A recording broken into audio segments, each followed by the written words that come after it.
Major apologies about that one, folks. We just had a little bit of a microphone technical difficulty, but we are officially back. Ladies and gentlemen, boys and girls, welcome back to RaceFace.Pro for round 5 of the RaceFace.Pro PokerBet GT3 Championship for Season 20. This is the Pro-Am division, and just once again a reminder that our Pro division is also live on stream with our other commentator, Stephen Koenig.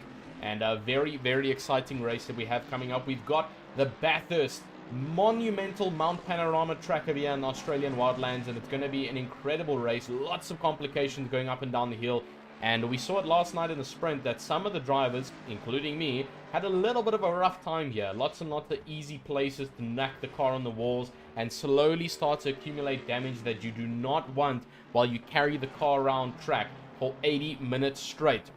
Ladies and gentlemen, my name is Tristan Herbst, and we are getting started for this. It's going to be an absolutely incredible race. But let's have a look at our virtual grandstand before the action kicks off a little bit too quickly. Matt Cass saying vroom vroom pew pew, getting ready for all the hype. Antonio Gamble saying have an awesome race. Jason Farmer, my boy. So once again, more people coming in to support the people on grid. Jason Farmer getting some love from the people from the virtual grandstand, which is also always an incredible thing to see as he sends it around track right now, doing an incredible job. Actually struggling to find Jason Farmer. I think I'm blind, guys. Hold on, I've got to try and find this guy because now it's going to bite me. It's going to eat at me. I actually don't see Jason Farmer on the leaderboard right now. He might be in the other server. So for whoever's looking for him, just make sure you check that out. But as we watch for the rest of the stuff, though, Necro Crux saying, go GSRT boys, show them who's kings of the mountain. So more Griffin Sim Racing team driver supporters coming in to support some of the drivers, sending it around track, and we'll have to see how they hold on tight as Ruan Heineke, actually one of the members of the Sarko Racing team, sending it around track in the Ferrari, hoping for the absolute best.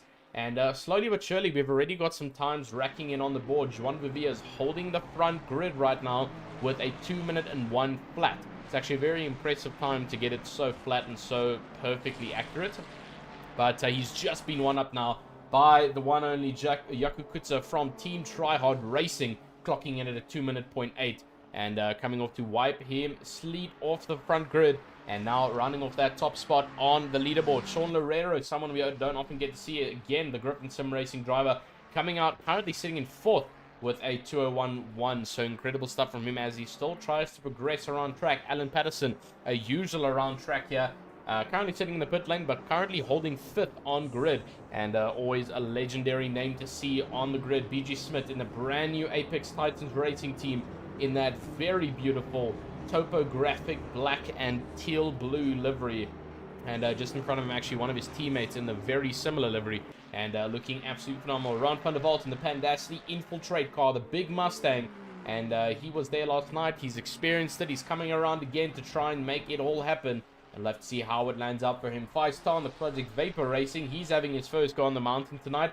Did not make the sprint race last night, and so he'll be challenging it head-on for the next 80 minutes, as we still have 5 minutes left of qualifying. Daniel van der Vente in Apex Titans Racing. BMW again with that gorgeous livery, sending it around track in the BMW, and hoping for the absolute best. Neil Groening in the Alinov Flickfloy. Very metallic chrome and red car, sending it around track, hoping for the absolute best. Jason Gray, one of the contestants in our previous race, and he did a phenomenal job last week at Barcelona. Now wanting to pull it back and see what he can do compared to his standing from last week in the Introversion Racing team. Now, some nice insights I can provide for this race. So if any of you guys did watch the sprint race last night, I myself participated in it, and started back in 38th position at the back of the grid to see how things unwinded, and boy oh boy was it an interesting race. Multiple accidents across field, and due to the nature of this track, oftentimes you have cars that will block up an entire sector and cause massive traffic, which is exactly what happened last night. But an incredible race. We made it to the end with 28 seconds damage on that Audi, but we got to see some incredible insights how the car starts to feel towards the end. And these guys are essentially racing double stint from what we saw last night. 45 minutes to now 80 minutes, so an extra 35 minutes and 2 mandatory pit stops compared to no mandatory pit stops. And we'll have to see how that all kind of follows through, as the drivers will have the strategy card that they can pull. So we'll have to see how it does work out for them. But Conrad Martin and the Treehouse Works racing car, the number 14, holding it around and gripping around on track, trying to maintain things as much as he can. He's currently sitting in 14th following Jason Gray, and holding an impressive lap time of 2:01.7, so breaking in between the 2:02s, and everyone else still sitting in some relatively good lap times. Like we mentioned, Jonathan Chisler, Jim Maton to the team, hope for the best. The McDonald delivery BMW sending it around track, currently in 17th position. Rian Ferrer in the big Mercedes-Benz, currently in 19th and 20th. Liam Swinburne in the Omni Scaling Nitro team, and he's holding it together in Aston Martin. Lots and lots of complaints coming from Brandon Kruger last night. The one of the other drivers in the Aston Martin, he drove it last night in the Sprint Series, and he said it was an horrendous car to drive. Very, very heavy car down the mountain, hard to steer, hard to keep control of, and I think they've had to do some tweaks on that car to keep it settled. Neil Swartz, though, in the Pandas, the Infiltrate team, also trying to make up as much as he can here. Currently sitting in 22nd position with Chris Collison behind for the Stinger Racing team. We'll have to see how everything flows through. But again, in the virtual grandstand, LC Jabad saying, go get them Griffin Sim Racing team. So the Griffin Sim Racing guys getting all the love and the support in the virtual grandstand for tonight. And it's looking to be an absolutely epic one now. 2 minutes and 45 seconds left of our qualifying session. And everybody is slowly starting to shape up and get ready for... there's a very, very good recovery there from the BMW. Almost a little bit of an accident coming down the mountain there. Warren Sheehan started to get a little bit worried as he saw a sideways Apex Team Racing BMW holding on that racing line. And thankfully managing to get out of the way. I believe that was Van de Venter or possibly one of the other drivers. But Warren Sheehan himself struggling to keep that BMW holding on tight. Arno Kraus currently holding it on for the Team Tryhard racing car. And still unfortunately in the black mat, the carbon out car. And no livery for him for tonight. Let's hope he can get something working for next week, but we don't know. Jason Luck from the VXR Taipan Racing. One of the only, actually, the only Porsche on grid tonight. And he is looking to shape it up. I believe we've got Michael Schultz in the Pro division in the Porsche. And so he's representing the Porsche team strong. But the only Porsche in here, Jason Luck, who has been on and off so far this season, is finally back for round 5 here at Bathurst. And it's going to be an interesting one for him as he rocks the rear engine car down the mountain, hoping to keep traction as much as he can, but currently sitting in pole. Juan Viviers holds the 2 minutes 0.6, the fastest lap time right now. Richard van Heerden, the racing legend in real life, holding second position. Now, he's been fighting the whole season with Johan Viviers, and you might have to come down to the same thing here at Bathurst.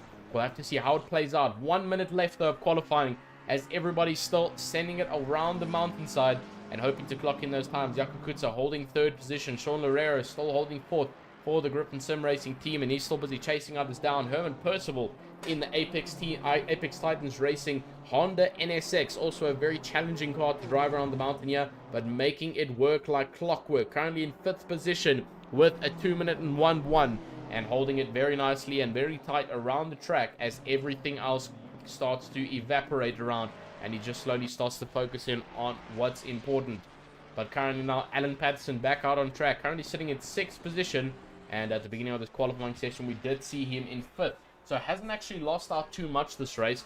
And he's going to be holding it on for the PWSR Bravo, guys. 26 seconds of this qualifying session left.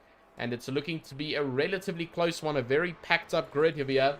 He's got lots and lots of cars who have done their final lap. They're not going to be pulling out again. Liam Swinburne comes around to do a 2:01.7, and that's going to be his final time with the 22nd position on the leaderboard. Further on behind him, though, I mean, in front of him is Ron Limburg in the Aston Martin 96. Paul Pandacity. He's just sending it around track and holding on as hard as he can, wanting to see if he can improve. He's currently got a train of 4 Aston Martins: Neil Krenning, Ron Limburg, Liam Swinburne, and Jason Chislett, all 4 holding it together for the Aston Martin teams. And unfortunately not holding it together is Ron Limburg, and he's completely lost the plot there and retired the car back to the pit lane. Unfortunately not able to make a change. Warren Sheehan comes across the grid and he does better up into 16th position. So that's an incredible feat from him as he does come across the line. And Liam Swinburne still out on a lap right now, and we're going to be on board with him as he sends it around track. Same with Hansi Myberg, as he's also sending it around track. 2:01.7 for the Team Tryhard Racing driver, and let's see how it shapes up with him in the BMW. Coming across the final corner now, will it be an improvement? In 25th position, and it's a great improvement up to 10th position. a 2:01.2. So incredible performance there to beat out into the top 10. And now it's all eyes on Liam Swinburne, currently sitting 24th position, 2 minute and 1:07. Not the greatest time. I mean, he knows he can be faster. I think he's up right now, but holding on for 24th. No other driver, I believe, is out right now. Jason Luck is actually out, comes across the line, only 2 positions up. Mark Henry says he's out on track, but he's actually just chilling in the pit lane. Will it be a faster lap, though, as Liam Swinburne coming around to the final end of the back straight, heavy into the braking zone, wraps the Aston Martin around the curve, and now coming into the final corner before he rounds it over the finish line. 24th position. Will it be an improvement for Liam Swinburne? Heavy braking around the chicane like we saw for Antti Maiberg, coming full speed, 24th. Is it an improvement? And unfortunately, it's not. The 2:02 flat for him and not an improvement. So 3:10 slower than his best, and we know that that's not what he wants to see. BG Smith rocks it around in 13th position. So incredible stuff from there. Matt Cass saying Warren Sheehan is a boss. So Warren Sheehan bringing in that last-minute lap to round it off in 17th. So incredible stuff from him. But ladies and gentlemen, we're going to head into a breaker, and then we'll see you guys back in action when the grid has been formed.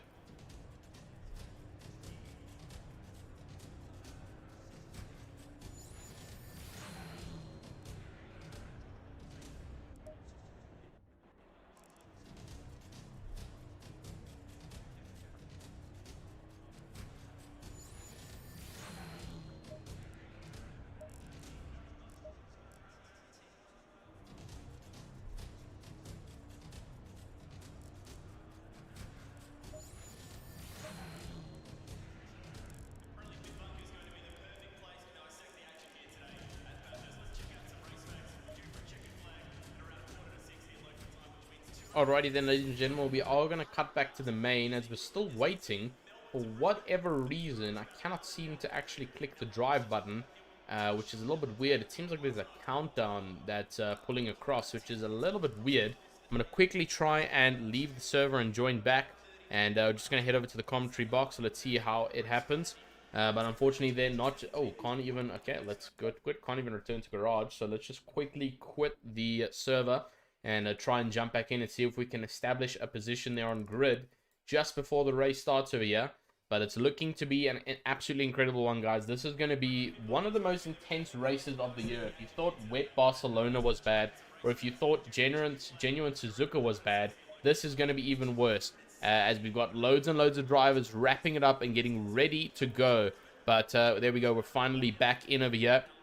Let's get back to the main camera. We are officially in and ready for this. And let's head with with Tim. Sorry, I always get confused. They're like twin brothers. But let's head with Tim to the helicam to see how things are looking. We've got a monumental grid of almost 40 drivers, 39 drivers rocking up this grid. We had 38 last night in the sprint, and now 39 just in the Pro-Am division. So I'm wondering how much there actually is in the Pro division. But this is looking to be an incredibly spiced up race. We've got loads and loads of cars ready to rocket up the mountain. We saw a couple of accidents happen last night, and it might happen again if people cannot keep the car on the bearing. We've got lots and lots of drivers in here getting ready to go, though, and it looks like Joan Viviers has pulled off the start formation lap, currently leading this grid, and he will be holding the inside line for the start of this race, which means he will be able to counter on Richard van Geerden, who starts in second position, wanting to redeem himself from last week's race. He did an incredible job last week, scoring a good top 5, but now wanting to round it up and potentially get his first win here. And we'll have to see how it all happens for him, but currently sitting in second. Jaco Kutzer follows on behind him. Herman Percival currently sitting in 4th position. Sean Loureiro in 5th. Vian Potter currently sitting in 6th position. Then Jason Gray in 7th. Ron van der Walt in 8th. Alan Patterson currently sitting in 9th, followed by Feistar in 10th. Hansi Maiberg, the RaceFace admin, currently sitting in 11th position, which is a great position for him to start this. Harry Duplessis behind him in 12th for the Grandmadulas Racing Team. BG Smith in 13th, also had a bit of a challenging race last night, but back to try and redeem himself. Followed by Gerard Pretorius a little bit further behind, Daniel van der Venter. And then followed by him is Jim Ton and the Team Hope for the Best Racing BMW. Warren Sheehan clocking that good time on the end with the Team WRT BMW. Chris Collison in 18th position, followed by Jean-Ray Detroit. And then Ruan Heineke in the Sarko Racing car, one of the faster guys on grid. finishing great at first position at Imola, if anybody remembers that. But Conrad Martin currently sitting in 21st position. Neil Krenning in 22nd. And here we start the Aston Martin train. Rutten Liebenberg in 23rd. Liam Swinburne in 24th. And Jonathan Chislett in 25th. Followed by Rian Fourie in the big Mercedes-Benz. Neil Swartz in 27th. Johan Viviers, the father of Joan Viviers, in 28th position. Arno Kraus in 29th. Jackie Alberts currently sitting in 30th position. Ronald Childs in 31st. Werner Boshoff in 32nd for the SRA team. Lucan Hines in the Racing Snell ZA BMW, the bright yellow car, wrapping around grid. Jason Luck in 34th position. Anton Lammers in 35th. Ulrich de Jager in 36th. Etienne Maton in 37th, followed by Rob van der Heever. And then closing off this monumental pack size grid is Mark Hennebury, one of the more favored endurance races here at RaceFace, and he's trying to show his luck for this race. But we've got Angelique Buerta in the virtual grandstand saying her money is on P4. That is Mr. Herman Percival in the very new liveried out Apex Titans racing team. And we'll have to see how that does land up for them.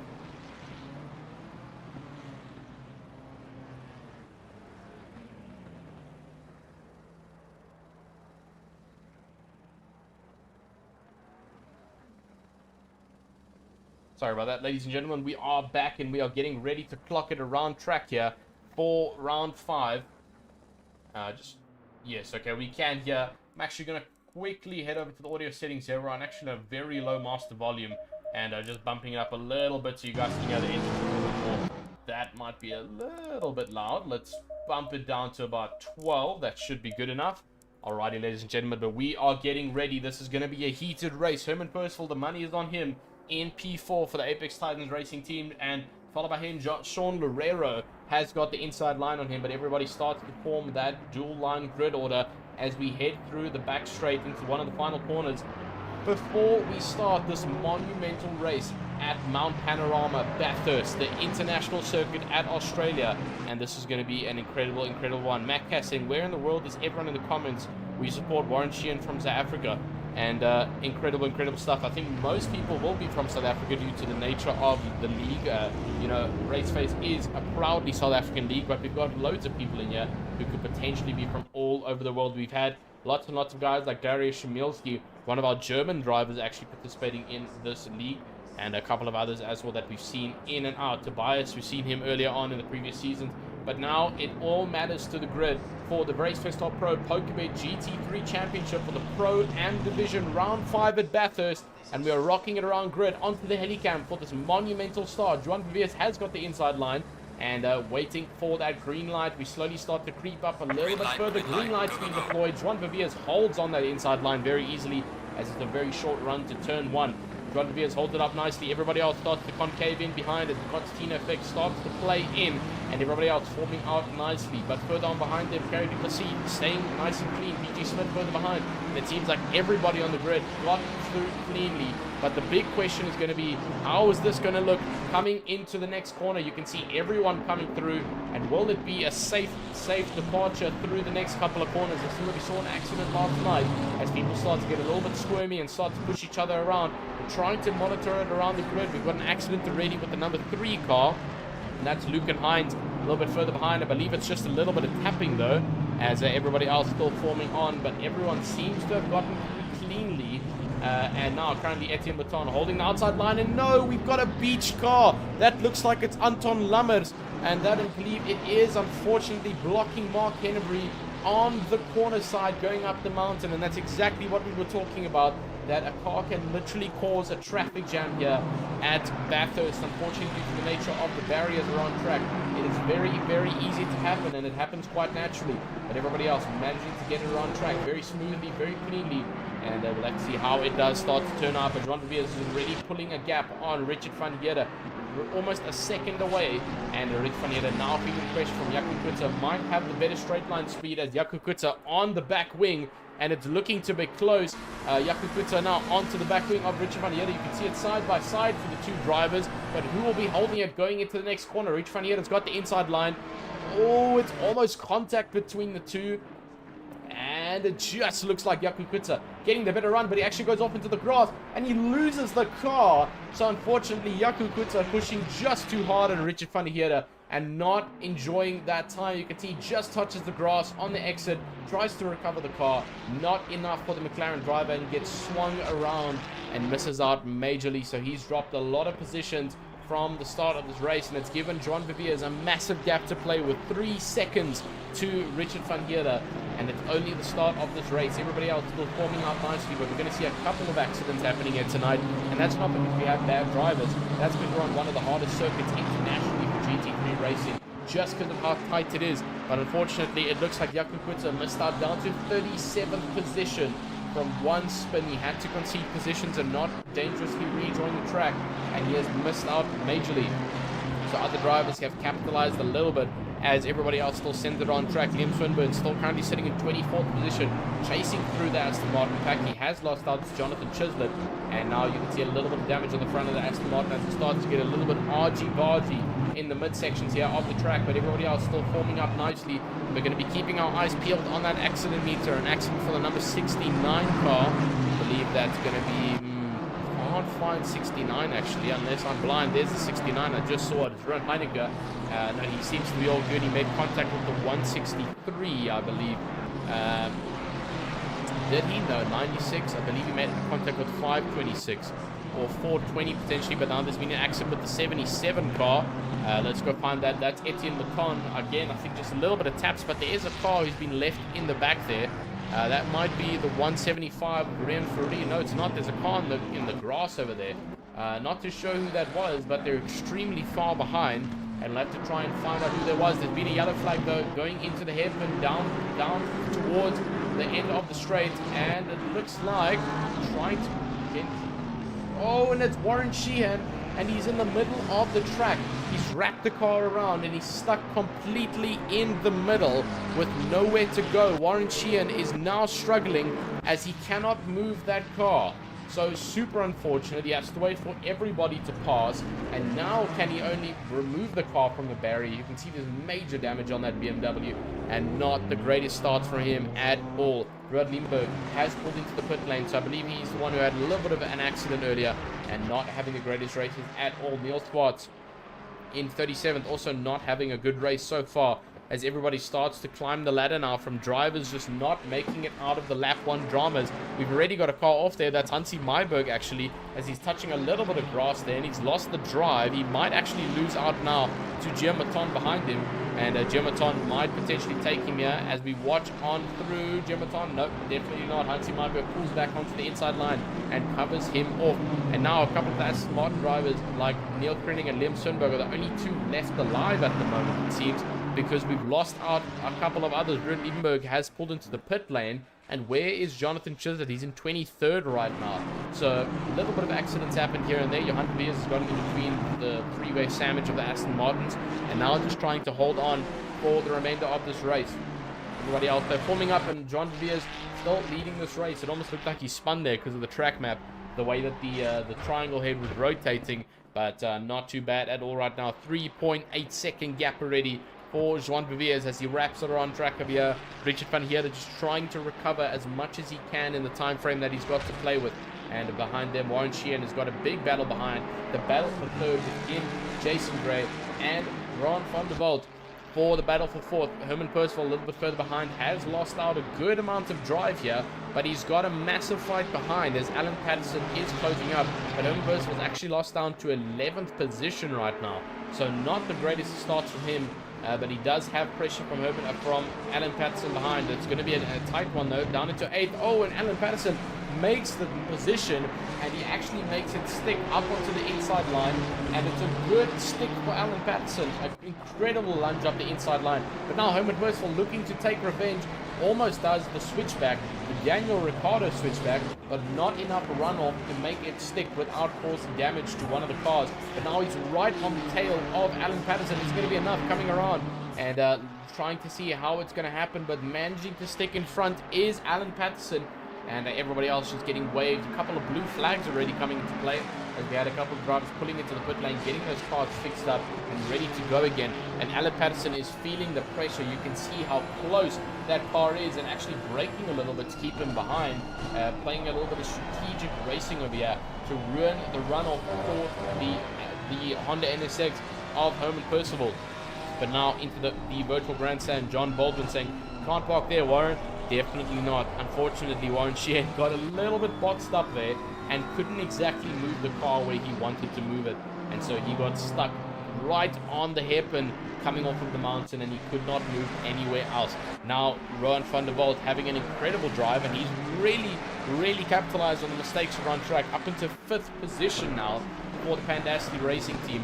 And he's actually got a couple of people surrounding him, because Feistar has got Sean Loureiro right on the back of him as they send down the mountain, and Alan Patterson will slowly start to catch up to them as they continue fighting with each other. And now Alan Patterson is actually starting to pull away from Herman Percival. Already half a second now. They were right on top of each other, but now there's a little bit of breathing room, as you can see, coming out the exit of the mountain, and we'll have to see how it does indeed turn out for Alan Patterson and Herman Percival. But still, 4 seconds ahead is Johan Viviers, currently holding a 2 minutes and 2 as his best last lap. So he's currently setting his best in his currents, which is incredible, as he sends it around track and just tries to hold on as much as he can as he wraps the car around further and further. But Ron van der Walt trying to maintain as the Brits continues to stack. Giomaton is got a little bit of breathing room, but he does have Conrad Martin behind. He's chasing down Van der Vente in front. He's putting pressure on Chris Collison. Will it be a move on the outside line? He's got the speed, but will he get blocked off as the next corner is not going to be in his favor? Turns in, has to keep on the outside, gets a little bit bumped off, but he keeps the run, and it looks like he might be on the inside line. Chris Collison does have the inside coming to the next corner. Will he deep lunge it? And he does not. He actually concedes the position coming into the next corner. And unfortunate stuff there for Collison, losing out to Van der Vente and just not making it stick. Hansi Maiberg just comes out of the pit lane there and letting a lot of drivers pass, just trying to not cause any form of contact down in 36th position. Now just coming out in front of Liam Swinberg in 23rd as he wraps around track for the Omnis Gaming Nitro team, trying to make anything and everything stick as he sends it around here for another 1 hour and 10 minutes. We've got 50 seconds until our pit window opens, which means any pit stops before then have been nullified in terms of counting, and any driver who did pit will have to still do 2 full pit stops come the end of this race. But now Herman Percival getting slightly closer to 5 stars. They send it around track. I believe Herman Percival actually had a little bit of spin because he was 4th at the start of this race, now down to 9th. So definitely hasn't had the start that he typically wanted, but not the worst start either. You know, still keeping a good amount of consistency and pace for the Honda's NSX team, the Apex Titans Racing team. In that, once again, must I say, that amazing livery scheme. Very eye-catching colors, very easy to click on and spectate as they send it further around track. As more and more people still, though, sending it around, trying to make things work. Etienne Baton further down in 29th position. He's got Jackie Alberts behind, and there we go. Our pit window is officially open for another 59 minutes. 1 hour of pit window time, and Jackie Alberts is finally going to be able to pit if he wants to. He's got damage, and Warren Sheehan has parked the car again, and unfortunately from him, he can't park the car there, sir. And he's, Warren Sheehan's had enough. He's disconnected from the server, unfortunately. And not the night he wanted. 2 spins up on the mountaintop, and that is race over for him as he pulls it into the pits. There we go, Lucan Hines getting his first pit stop done. I don't think it counted because he still has 2 pit stops. He speeds out of the pit lane and gets a stop go 30 as well. So not the start that Lucan Hines would have wanted, and now having to try and catch up and make up from what he has just done. That's a poor incident from his side, and a little bit of a bad mistake because it's not like the Bathurst exit is a straight. It's immediately turned into a corner, so it's quite hard to actually speed out onto that corner, but managing to just get a little bit too over that 50 km/h speed limit, and just not feeling happy at all right now. Stop, go 32nd.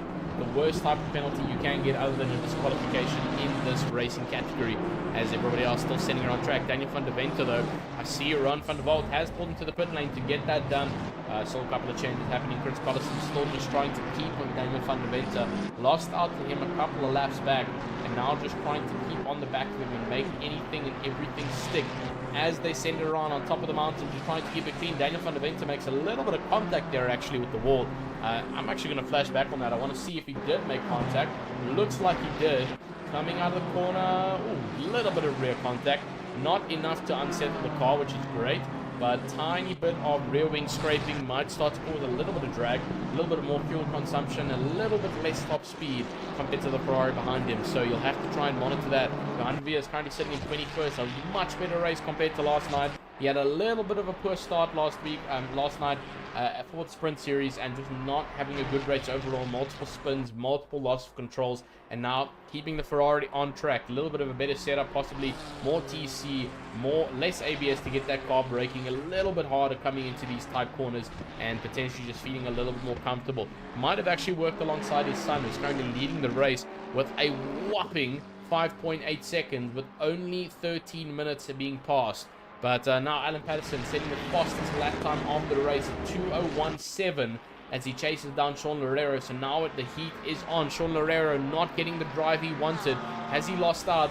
He's completely side by side right now. Alan Patterson, as you can see, none of them can see from their rear wings, and completely side by side. The Mustang having a little bit of better top speed compared to the Ferrari, but I don't think it's going to be enough as they send it around track. But as everybody else sends it around, Carey Duplessis still holding on in 8th position, and it's looking to be a super close one. Still chasing down 5-star in 7th position. Everyone just trying to keep their bearings nice and clean around Bathurst. Lots and lots of gradient change. It does play on the mind as you start to progress further now with 1 hour and 6 minutes left, and a little bit of a tap there from 5-star. Doesn't look like it's going to impact him too much, but he's going to have to watch out for that, because the harder the impact, the more damage it'll cause on the rear of that Ferrari. Oh, and talking about damage, Carey Duplessis, completely not Carey Duplessis, sorry, who's the Mustang driver there, trying to actually run. Is that Jean-Ray Du Toit? I believe it's Jean-Ray Du Toit, is it? No, it's not. Which Mustang is that? I believe might be Rowan. No, it's not Rowan. Is it Neil? It's Neil. So Neil having a massive moment on the top of the hill. You can see he lost it there over the curve, massive into the wall. Tries to bring it back, and lots and lots of contact from making everybody avoid going around onto the inside line, and massive damage on the front of that Mustang. He's not going to be happy with that one at all. That's going to have to go into the pit lane, get a little bit of a repair job, some duct tape there to keep the car parts clean, and just going to slowly start to affect that morale with the amount of incidents. But he's completely stopped on the corner. Okay, no, he keeps moving. I believe it was just to let people go, and he continues racing after massive amounts of events have escalated for him. But you can see he's really struggling to keep that car straight. Lots and lots of suspension damage, I mean, I would assume. Let's go on board to try and see. Yeah, that steering wheel sideways, completely sideways. I mean, you can see it. Let's go straight to cockpit. You can see how sideways he's holding that steering wheel on the Mustang just to keep it straight. That's a complete left angle, and he's struggling to keep it on track while trying to avoid the cars around him. So not the night that he would have wanted, but it's happened, unfortunately, and now all he can do is recover. He's got 1 hour and 4 minutes left to do so, and plenty of time to work with on the field. But now, 5-star in the middle of the fight right now, chasing down Carey Duplessis in front, but he does have VG Smith, who's having a phenomenal race tonight compared to last night. Currently sitting in 9th position, chasing down 5-star. So we'll have to see how that does play out from Herman Percival into the pit lane to serve his first pit stop of the day, of the night actually. Sorry, I look at the day and I'm like, oh nice, it's day, and then I forget we're in South Africa and it's currently 8:45 o'clock. And incredible stuff. And I'll see you back in the virtual grandstand saying, ouch, Swartz. And that's referring to Neil Swartz's massive moment on the top of Skyline. Just not having the moment he would have wanted. And it has resulted in a massive amount of damage going through the mountain. But now Daniel van der Vent in the Apex Titans Racing Sim Racing team just standing around track, currently holding 10th. Oh, don't tell me that he just lost Daniel van der Vente. That was so weird. Daniel van der Vente, where is he? There he is. Okay, I thought we lost him for a second, but all is good. Liam Swinburne currently holding in 14th, one of the last drivers, or he's got a couple behind him who still need to do 2 pit stops. Everybody else getting those pit stops done. Actually, there's quite a few with 2 pit stops still to go in the bottom half. Jason Luck has also not had the greatest of nights. Still 2 pit stops to go. Surrounded by others, currently sitting in 29th position. And we'll have to see how it does land up for him. Alan Patterson, though, into the pit box. for his first pit stop for the night. Sean Herrero in 5th ahead of him, currently the fastest lap time of the season, and he of the session, sorry, not of the season. That's a little bit of tiredness coming into play there, apologies. And Sean Herrero getting past the back markers very easily. Actually, no, that's not a back marker. What am I saying? He's fighting for position there, and he just makes the overtake on for 5th. And now chasing down, he's just gotten past Vian Punter, actually. No. Where is Sean? There's Sean Herrero. And I believe, was that Jason Luck who almost lost the car? Sorry, I got a little bit confused there. That was a back marker. It looked like he was chasing Vian Punter, who is a little bit further up in front, but not. So Vian Punter still in 4th position. Sean Herrero still in 5th position and chasing each other down hard.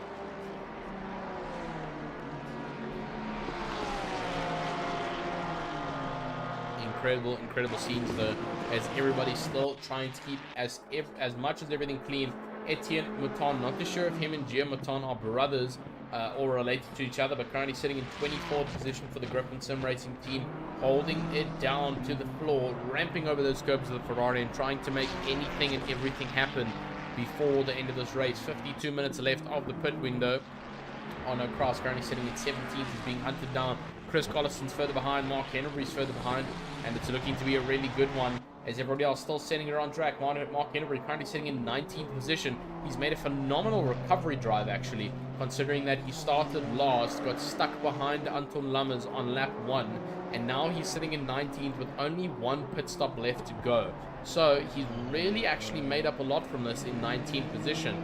And he's really going to start to capitalize on that. But now officially Liam Sundberg, the last driver of the top 13 with 2 pit stops left to go, chasing Jonathan Chislett in front of him. Everyone else behind has done their first pit stop and just trying to make everything count within these final couple of minutes before they make their first pit stop happen.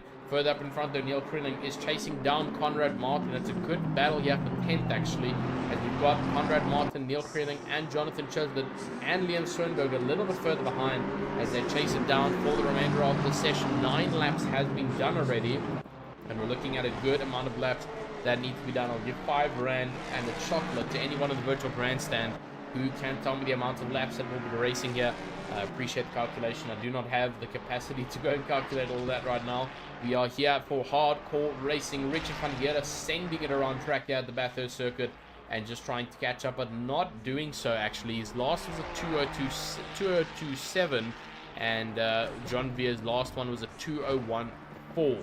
So well over a second faster than Richard van Geer almost every single lap, and it's exactly why he is staying so far in front, almost 7 seconds ahead right now in first position here. There is a yellow in the mountain. Now, who is that? I see the yellow flag in the middle of the mountain, trying to investigate who that is. And let's open up the track map so everyone can see. That looks like the number 4 car.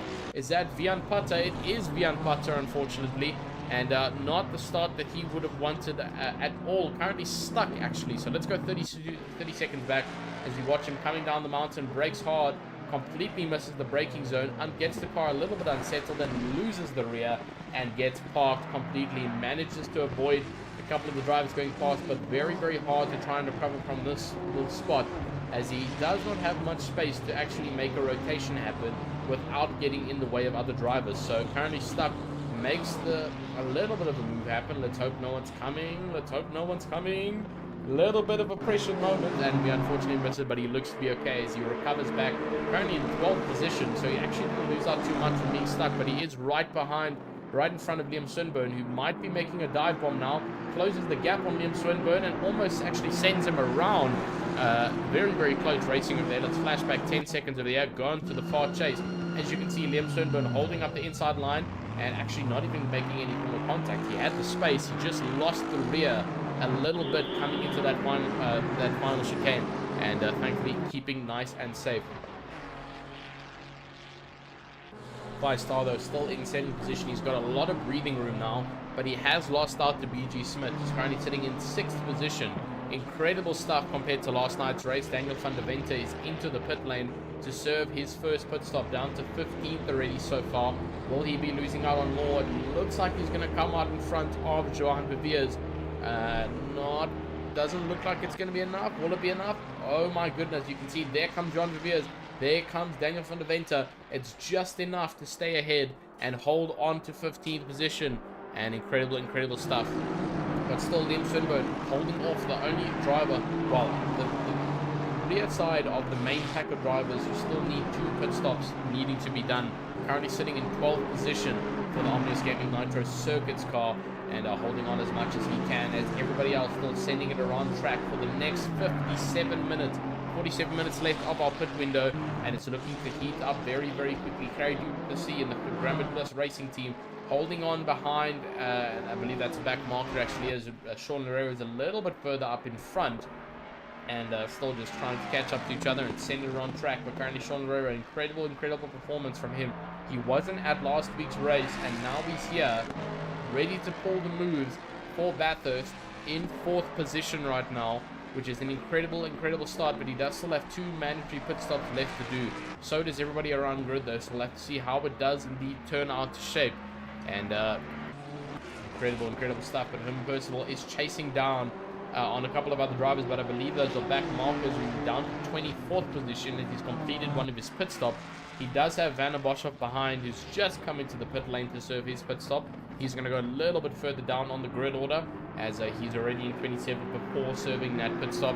And a couple of other drivers still further behind though. Neil Swartz has managed to get back on track after that massive accident he had on Skyline, and now back on track, ready to fight it out for the Mustang Pandacity car and try and redeem himself. 202.3 as his last, and just trying to gain back up to that 202.9 that he's originally set a couple laps prior. So interesting stuff, as everybody else still just sending it around track, holding on for absolute dear life as everything starts to shape up and turn into a cascade of events. Hunty Weinberg into the pit lane to serve his first pit stop. Jackie Albert's completely free of pit stops now in 31st position.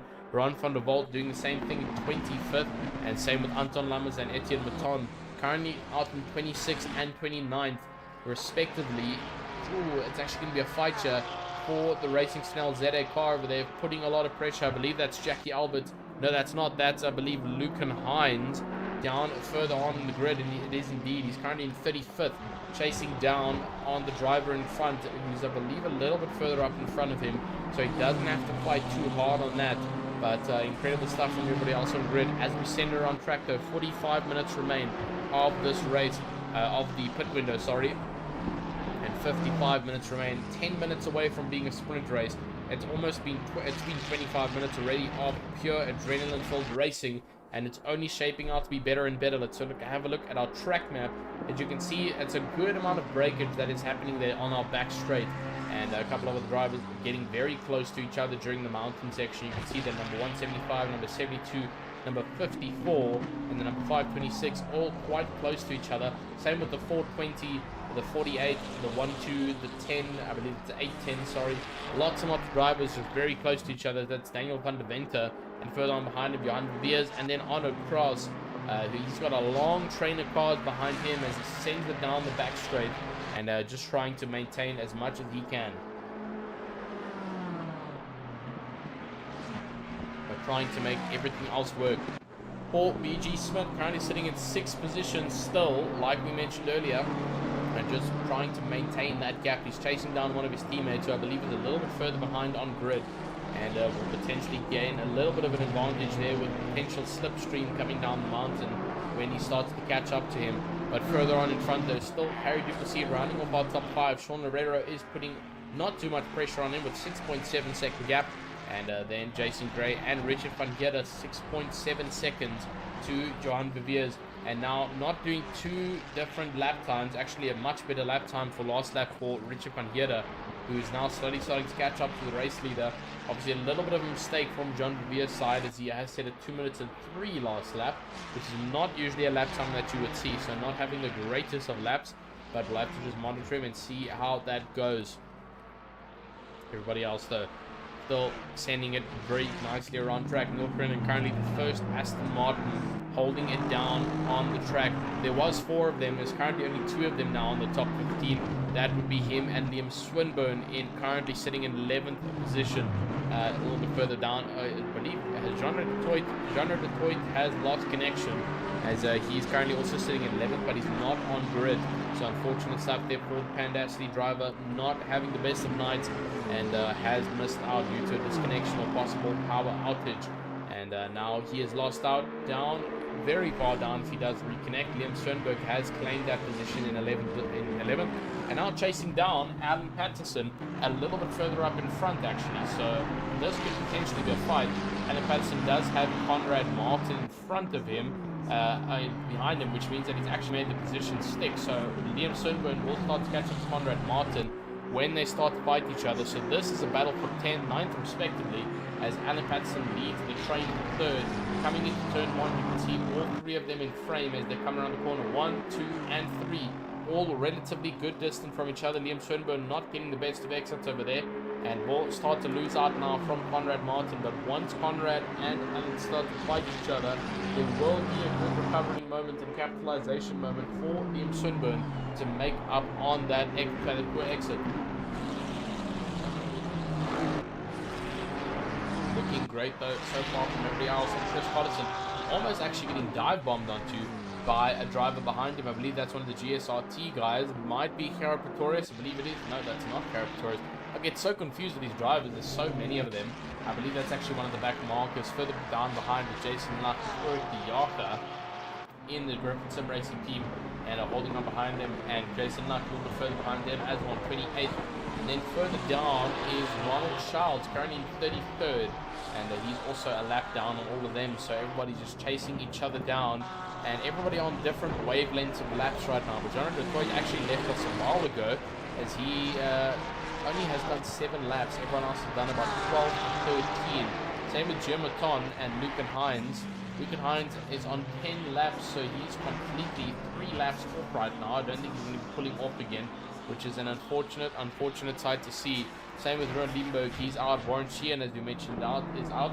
Antti Myberg is still on track, persuading around in 34th position. Ronald Childs is in 33rd.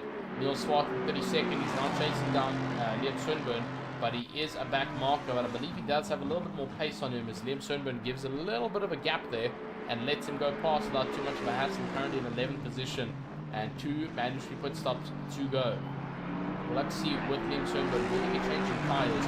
I think is the biggest question. Monty Driver, we had that question last night to see how will the tyre swap go, if the tyre swap is going to be needed or not, because this is a very tyre penetrating circuit. Lots and lots of gradient change, lots of turning and swifting, and it might start to put a lot of pressure and flat spots on those tyres. So Liam Swinburne coming in might potentially swap those tyres out. He is in 10th, but he is going to lose out now as everybody else moves the part. He comes in, and there comes Neil Koenig out to finish his pit stop. And let's see how it does shape up for them. But Neil Koenig now only just loses out to 10th, and here comes a long train of cars just catching him on the corner exit.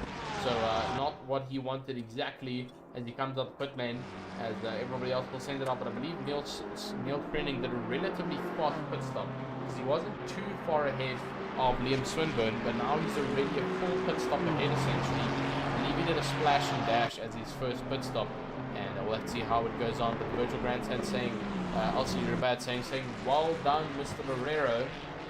Currently sitting in 4th position, and like we mentioned, not too much of a active sim racer in terms of being able to race all the time, but yet he comes here, he sits in 4th position, which is a monumentally high placement, and sending it on track, just trying to make absolutely anything count, coming to the end of this with 39 minutes left to go of the pit window and 50 minutes around about left to go with our actual race. So 5 minutes towards the sprint race, and then we'll be going through our standing grid order when we hit 45 minutes. And let's see how that will look as everybody else still shapes up. So Liam Swinburne losing out to 18th position, actually 20th, after completing his first pit stop. Does he come out in front of Ron Heineke? He doesn't, unfortunately. Oh, and that's Antti Myberg, I believe, just returning to pit just in time. I actually want to go back to that. That was an incredibly... Antti Myberg has just left, unfortunately, so I can't go and review that. But losing the control of the car, almost ending the race for the Sarko Racing driver of Ron Heineke. Almost saw the front of a BMW for breakfast here in Australia, which would have been a little bit of a catastrophic one. Antti would have been in an incident ticket, and he would have been monitoring the incident ticket. It would have been a funny one. But currently Liam Swinburne still holding out in 20th position. Alan Patterson has already started to pull off of Conrad Martin in 8th position with 1 pit stop left to go. Conrad Martin hasn't done 1 pit stop yet, so he is not really fighting Alan Patterson necessarily for position, as Alan Patterson, oh my goodness, he's actually in the top 7 with 1 pit stop left to go, and he is only got guys in front with 2 pit stops remaining, which means he can potentially benefit on quite a couple of positions here if he keeps that speed up in the Ferrari. Sending it around track though, getting very close to the walls though, as he keeps on persuading. And you can see how fast people send it around the mountain here at Bathurst, just making everything possible count. The Ferrari driver trying to find any possible place to pick up speed in 7th position, sending it hard down the mountain and sending it very accurately down from Bathurst. And holding off for 7th, this is going to be an interesting one. Please keep an eye out the virtual grandstand. Keep an eye out for Alan Patterson, as we need to see where he will end up at the end of this race with getting that pit stop done so quickly. But now, still further on down, Neil Kiernan, like we mentioned, getting a little bit of faster pit stop. I believe he did a very quick splash and dash, but holding on to 12. Jason Gray, having a phenomenal race, comes into the pit lane to serve his first pit stop, and he's already down to 4th position. Will it be a splash and dash for him, or will it be a long pit stop? We'll be with him for about 5 seconds or so as he stops to see if it's going to be a quick one or if it's going to be a relatively long one. And let's see how it goes for the Mustang driver. Will it be quick and out, or will it be long and tire swap nation? And so far, not looking quick. Looks like it's going to be a while for him in the pit box, so we'll get back to him whenever he does come up. But 5-star now chasing down a couple of drivers up ahead. He does have a back marker in front of him as they still send her on track. But let's have a look at some of our heat maps around the track. Everybody starts to zone out a little bit, but is that... No, that's not, unfortunately. I saw the 222 car and I thought we had a fight on our hands here, but he's 10 seconds to ruin Richard van Heerde. He's currently got Omnius Gaming driver behind him of Liam Swinburne, currently sitting a little bit further back in 20th position, so big performance difference between the two. But currently he's Ron Beer, still 2 pit stops left to go. More of our heating maps though, as you can see, lots and lots of tension on the number 48 car as he still sends it around track. Number 48 would be, let's see, cannot find him, I'm blind, don't worry guys, we'll find him eventually. I do see him sending around down track over there. He's by the number 810. Where is 810? There's number 810, and there we go. Okay, so it's Mr. John Beers, who was with him earlier on, but he's got a good train of cars behind him. Oh, and that's not what you want to see, as everybody else still sending it around track. And you can see Ron Beers has now got pressure from Arno Kraus a little bit further behind in the big Mustang, trying to make an impressionable amount of notice as they send it around track here for the next 45 minutes. 20 seconds to go, and we'll go through a running order as everybody else still keeping it nice and clean around track and making every single possible count. Neil Kiernan a little bit further behind, under pressure from Chris Collison, and still a little bit further behind BG Smith down the hill, only just coming up the hill. Will he be able to start to catch up to the drivers in front? We'll have to wait and see as that progresses further. Everyone else doing an incredible job other than that. And we are officially across to our 45-minute mark, just over halfway though, and we're in sprint race territory. And it is officially time to go through our running order. Just let it go there. I believe that was someone letting go of the blue flag. But anyways, let's go through it. Juan Viviers holds off in first position for hybrid racing with a 9-second gap to Richard van Heerde in second position for the Project Vapor Racing F team. Sending her on track. Third place for Sean Guerrero in the Griffithson Racing team, sending it beautifully around track in the Mustang. Like we mentioned, a very good veteran here at RaceFace. Not too many races that he's done recently, but he's here to improve. He's here to show us what he can do. And behind him, Harry Duplessis in fourth for the Grand Burst Racing team. Sorry guys, making it count as much as he can. 5-star in fifth position for the Project Vapor Racing team. Alan Patterson, currently the only driver in the top 6 with only 1 pit stop left to go. He will be making an impressionable interest coming into the final sections of this race. Conrad Martin in 7th, but still 2 pit stops left to go. Behind him, Jason Gray in 8th, and then Daniel van der Venter in 9th position for the ATR team. Ron Viviers in 10th position, so a good 9th position between the father and son. And Arno Kraus in 11th position for the PTHR team. He's just in front of Genre de Toy, who's no longer with us. Sorry about that. Neil Krenning in 12th, a little bit further behind him. Chris Collison further behind him, and the Stinger Racing, him and Carrot Dukes have alliance together to race it out and pitch it along track. BG Smith in 14th position for the ATR Racing team, holding it together in 15th position. Rian Fourie for the Pandasny Infiltrate. Big boy Mercedes-Benz V8, 2 types of V8s on track, with these cars actually 3 because the Aston Martin's also here. Carrot Torres in 16th for also the Griffin Sim Racing team. Driving around track, Ruan Heineke in 17th, and followed by him Jakub Kutza in 18th for Team Tryhard Racing driving, and incredible stuff from them. Liam Sundberg in the Omnius Gaming Nitro Aston Martin, sending her on track. He's got a little bit of a battle behind him from a back marker. Rob van der Heever in the Griffin Sim Racing team, also sending her on track and trying to keep everything possible and clean over here. And Mark Henry in 21st, major recovery drive from him. He's got no pit stops left to go after that turn 1 incident. Incredible stuff from him. Vian Platte into the pit stop to serve his final pit for this race. In 22nd behind him, his teammate Herman Percival, who just makes the change up on him now into 23rd position. Ron van der Volt in 23rd. Now doing an incredible job. Anton Lammers in 25th, about to become 24th as he crosses the line. And incredible stuff from him. Eric Diaka in 26th position. A little bit further behind him, Jonathan Chisler in 27th with a stop-go penalty, which he's most probably going to be serving now.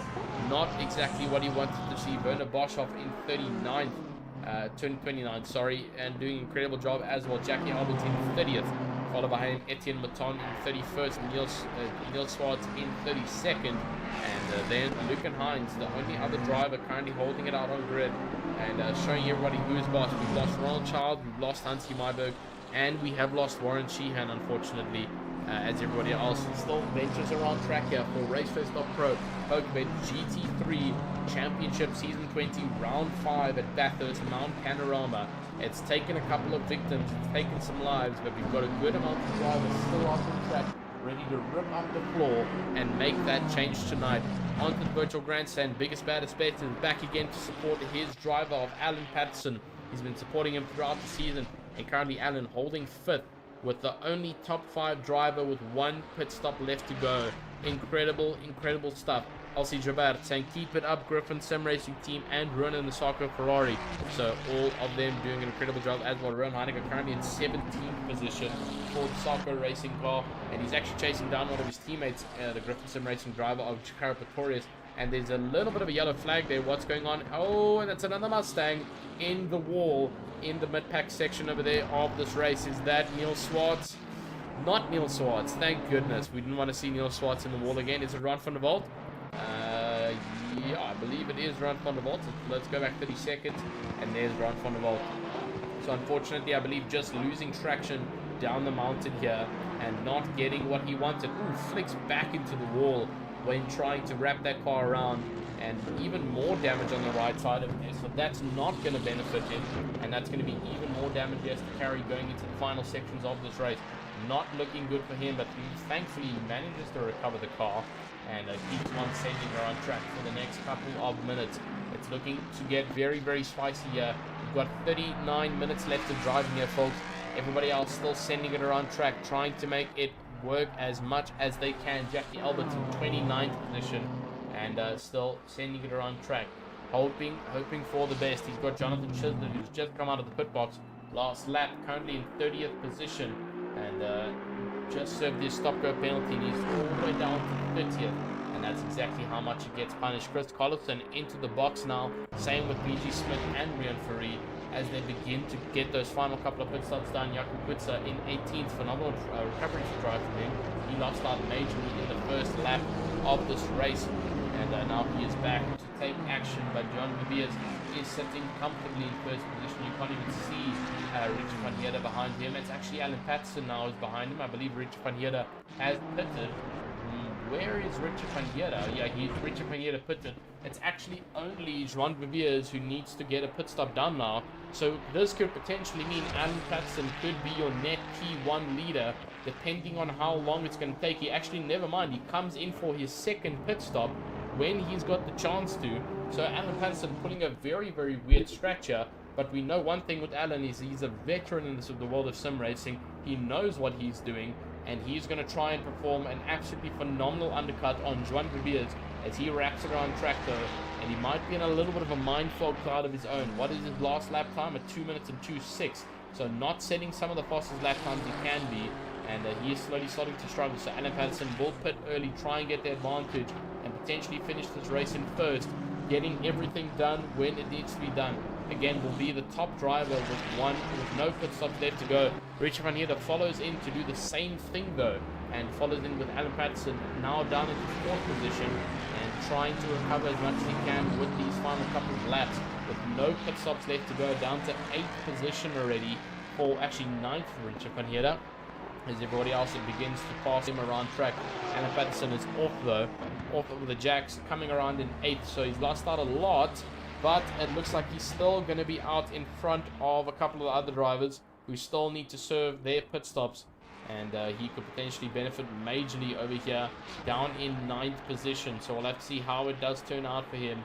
And potentially taking the absolute very, very, very good strategy here by pitting early, getting all of it done and dusted. And now sending it down to the line for the next 37 minutes. We've got 27 minutes left of our pit window, and we've still got a good amount of cars who need to get those pit stops done, namely Joan Viviers, Jason Gray, Johan Viviers, Arno Kraus, Neil Grinning, Carrie Duplessis, Sean Lorero, Faisal, and then further down, Conrad Martin still needs to serve a pit stop, and everybody else before that, actually no, Luke and Hines still needing to serve a pit stop as well.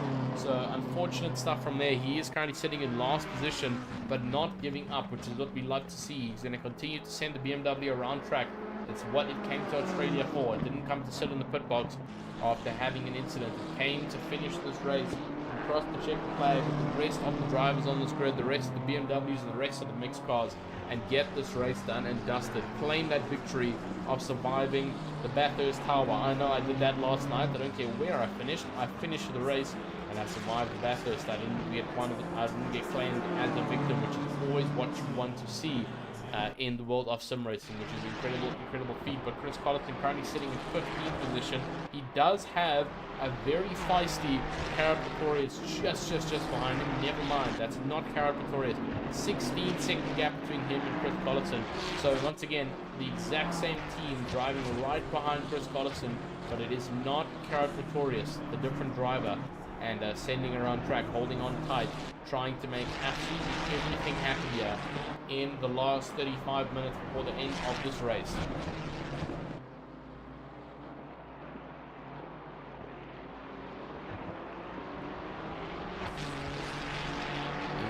Incredible stuff. We do have a little bit of a word from our virtual grandstand from one of our drivers, Jim McCon, saying, "Hey Tristan, my VR kept freezing, landed me in the wall twice, unfortunately, had to quit." Not the greatest thing to see. That is so unfortunate when external things come into play. But thanks for informing us, giving the virtual grandstand a little bit of insight as to why you're no longer in grid. It's unfortunate to see when things do start to act up, and at least try to push it to the end. But go Jason Gray, as Jason Gray currently sitting in 2nd position for the Introversion Racing team, pushing it around track. This is going to be a phenomenal feat for him. He did incredibly well last week in the Mustang, and now he's chasing down the race leader, and with only one pit stop left to go, so he could potentially be earning a lot over here in terms of capitalization. Where is Jean Viviers though, and when is he going to pit? He's currently sitting out very far on track, but not setting the fastest lap times. Much faster lap times actually from Jason Gray on the pressure tire set, and the pressure car almost a second faster. So now Jean Viviers might actually get undercut here if he does not play the strategy well. He's got Alan Patterson, who's also set at 2 minutes 55 last lap. I believe he might have been coming out of the pit lane potentially, or just having an extremely bad lap. But currently sitting in 7th position for the PWSR Bravo car, and he might actually catch up with Jason Gray just on the fastest time of the session with a 2:01.455. He is now exponentially catching up to Joan Viviers, as Joan not in the right mindset, not getting those laps done in the same type of time frame he wanted to. Further on down the grid though, once again Liam Swinburne in the Omnis Gaming Nitro car, trying to just keep everything as clean as possible. And Anton Lam is further down in 22nd position, sending it around track. Rob van Heerwe in 23rd for the Griffin Sim Racing, the orange Griffin Sim Racing Mano Say, currently sitting in 23rd position, and a couple others further behind. Vian Pata in 24th. He's being chased down by a couple of other drivers behind him, but I believe that's a back marker, or actually he is the back marker to a blue flag. I believe that might be BG Smith in 11th position. Indeed, it is BG Smith chasing down his own teammate, so potentially will get a good overtake over here, potentially getting the slipstream and the benefit. You can see the blue flags getting waved over there for Vian Pata as he sends it around track. Conrad Martin is just a little bit in front of BG Smith, but now who does he have pressure from? Is that our race leader? Indeed it is. Our race leader is lapping 10th place already. Incredible speed there from Jean Viers as he persuades around track right now, making absolutely monumental moves in first position, and he's absolutely running away from this race. And Jason Gray will slowly start to catch up to him, but I don't know if it's going to be enough. With 32 minutes left of racing, 22 minutes left in this pit window, will it be enough for Jason Gray to catch up to Johan Viers heading home into the final sections of this race? Only time will tell as we come to the closing of round 5 over here. It's going to be an absolutely interesting race, and one to definitely keep an eye on and keep note of, as everybody else still sends it around track.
Alright, ladies and gentlemen, we are back. Sorry, it took a little bit of a break there, just to grab some water and get revitalized and refreshed for the final 30 minutes of this race over here.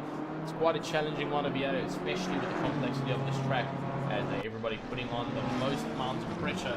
But currently our top four still, or no pit stops done for all of them. Joan Viers is the only driver on track with 2 pit stops left to go. Will this bite him in the backside, as he's got everyone behind? Lots and lots of gap to play with though, but will it be enough considering that he's got, you know, 2 full pit stops left to go. I mean, that's a good 50 seconds almost of time that he has to sit in the pit box. He's got Jason Gray behind, who also needs to do a pit stop. Same with Sean Herrera and Harry Duplessis. But Alan Patterson, the only driver in the top 5 with no pit stops left to go for this race, and he could potentially pull an incredible undercut stretch here. Same with Richard Conejera, currently sitting in 7th, no pit stops left to go for him. And the same with Ruben Heineke in 8th position. So everybody pulling some incredible strat. But actually, you can see on the track map is that Ruben Heineke is not far from being lapped by the race leader. You can see the triangle on the right side of your screen that he's not far off at all from chasing down 8th already, even 9th position potentially. You can see it there on the track map. There's the number 69, and there's the number 222 chasing down the mountainside. So this potentially could be lapping the race winner at Imola. John Viers might be lapping down on Ruben Heineke here, which could be an incredible feat at Bathurst, especially considering how long this circuit actually is with its sheer 2-minute long lap time. So this could be good, but it could also go terribly wrong if things are not done right, because Jean de Viers has got pressure from every single car behind him, and one mistake could completely end that benefit and that advantage that he's got at the front of the grid, and he could lose out majorly. But Winfrey still chasing down in 16th position. He's chasing down Carol Pretorius just down in front of him. He does have the much better top line speed in the Mercedes, with the big longitudinal V8 sitting on the inside of that car, chasing down the Ferrari. You can hear it over the Ferrari's engine as it comes down the straight.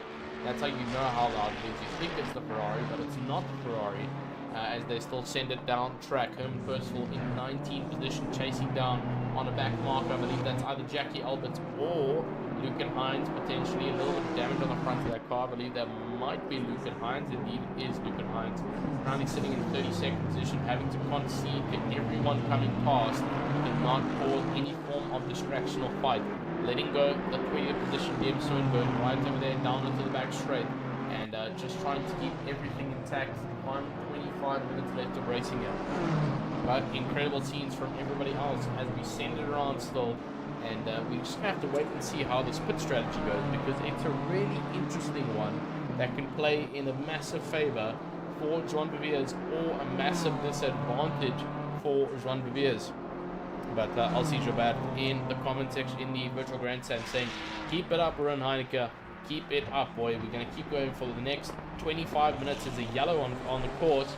We can see it. Who is the yellow caused by? The track map is holding on for number 3. The number 3 car currently causing a... Oh, and that's Lucan Hines, unfortunately, losing the car. So let's flash back 30 seconds, see what happened. Conceding. Oh, almost looked like a rear deflated tire there. And looping around track, it almost did look like a rear deflated tire, the way that it was bouncing around there. But it looks good. Unfortunately, just losing traction there in the BMW and not getting what he wanted at all. And now having to return to the pit lane potentially. You can see, thankfully, not beating the car. And we'll take it back to potentially either get fixed. He's definitely in the pits right now, as we can see it on the camera. But the question is, will he be coming out of the pit lane? It looks like he's going to be servicing the car. It's not like he's just driven in a quick return to garage. Interesting one. He's definitely going to be repairing that damage and getting that final pit stop done at least, which he anyways needed to do. He's going to be chasing down on Johan Beviers, the father of Joan Beviers, who's currently in 31st position, chasing it down on track, just trying to keep everything clean. And Neil Swartz, also someone who's had a phenomenally bad night tonight and still showing his worth, sending around track, and we want to commend that for not giving up. It's a terrible thing to give up the car after a bad accident, and Neil Swartz has really been through it tonight, but he denies to pack the Mustang away. He doesn't care how much duct tape he's got to use. He will finish this race in that bright pink and purple Mustang, just like he started it. He's not going to let something affect him as simple as a small crash or a small bump, and he's going to finish on strong with the rest of his teammates and the rest of the grid here for the RaceFace.Pro PokerBet GT3 Championship for the Pro-Am division. Just reminding it to everybody that there is a pro stream that's also being done on the RaceFace.Pro YouTube channel, and that is with the one and the only Stephen Koenig. So make sure to go and give that a watch if you are interested in some of the pros currently watching the pro lights, not too far off at all from some of the pros. And so they continue to send her on track in hopes of one day, potentially even next season, getting into pro with a fast enough time. It's looking good though, as everybody else still sends her on track. Alan Patterson is going to be looking to redeem here. He sees Carrie Duplessis pulling into the pit lane. Where's Alan Patterson? Just coming across. Ooh, where? No, he's already passed actually, up into 4th position. And now he's got Anton Lammers on the back of him, but that's a back marker for him. And now this is looking good for Alan Patterson. He's going to be chasing down Sean Marrero, who's a little bit further in front of the GSXR, not the Super GSXR, sorry, the GSRT sim racing team. And he could potentially be getting on that because he's still got a pit stop left to do. Mr. Sean Marrero, same with Jason Gray, and 2 pit stops left to go for Juan Viviers. This might get a little bit sticky for Juan Viviers, but he might pull this off exceptionally well as he heads off for the next couple of races here in RaceFace.Pro. Now bear with me, we are going to quickly try and get up the calendar because I've actually completely forgotten where we head to next week for RaceFace. So give me a very quick moment, everybody, as we quickly go and check our calendar. Just a quick brief moment just to see how things are going to shape up for this event. A little bit of lag, sorry about that, ladies and gentlemen. Just trying to get this up and running so we can see where we head. Alrighty, so racing. Let us see. So currently we're sitting at Bathurst. We've been through the trials of the previous rounds, and let's see. So round 1 we had Imola. Round 2 we had Valencia. Round 3 we had Suzuka. Round 4 we had a very wet Barcelona. Currently we're at round 5 at Bathurst, and next week we head to the one, the only, the American circuit of Watkins Glen International Raceway, which is going to be an incredibly important one to watch. A very technical circuit as well with the bus stop chicane, and make sure to keep your eyes peeled for that one. It's going to be a great race, but apparently we've still got our eyes set on the good old Mr. Australian track of the Bathurst, especially notorious for its 12-hour races because of how long it is, and it's really, really good for its endurance racing. But now, only 21 minutes left for these drivers. There's no endurance sprints over here, and there's not a lot of pit stops left to do for most of the drivers on grid, and everybody else just trying to keep it as consistent as possible going into the final sections of this race. We'll have to see how everybody else will manage it compared to the rest of the grid. But currently Sean Marrero in 3rd position, chasing down onto Jason Gray, currently on board with Feistar, and he got Richard van der Heerde behind him with no pit stops left to do. So Feistar actually not fighting with Richard van der Heerde, as he still has one more mandatory left to go. But the top 3, everyone in a fight together, as everyone's got fights to do, as they almost had a precautionary yellow there in front for one of the drivers, just getting a little bit loose on the middle of the line at the top. And everybody just doing an incredibly well job just to keep everything as clean as possible coming into the final couple of laps over here. I mean, 21 minutes, it's about 10 laps left of racing over here. We've done 29 minutes. Juan Viviers just comes out of the pit lane after completing his first pit stop, so he's just come out. Where's Jason Gray?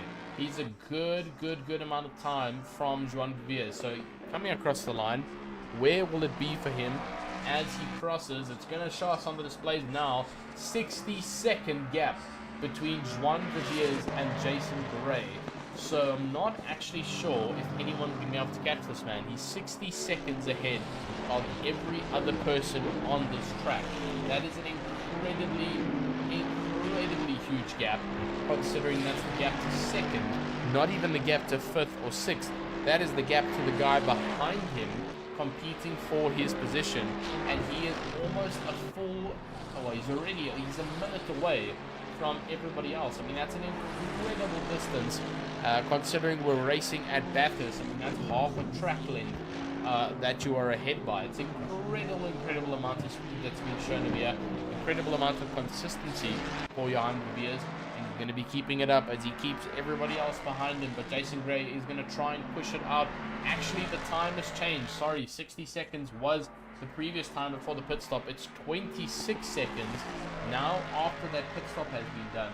So that could potentially be catchable in a pit stop We'll have to see how it goes, though. I mean, this is the guys. It's starting to get very interesting as the pit stop strategies are coming in, and they're going to start to get hot with 18 minutes left to go. 8 minutes pit stop window, and the bottom two get their pit stops done. Conrad Martin and 5-star, the final two drivers in the bottom half, getting pit stops done. There's a couple of drivers in the pit lane, I believe, who are just getting some repairs done. I believe, yeah, that's Etienne Mouton getting some repairs done on the car after having a little bit of damage sending it around track.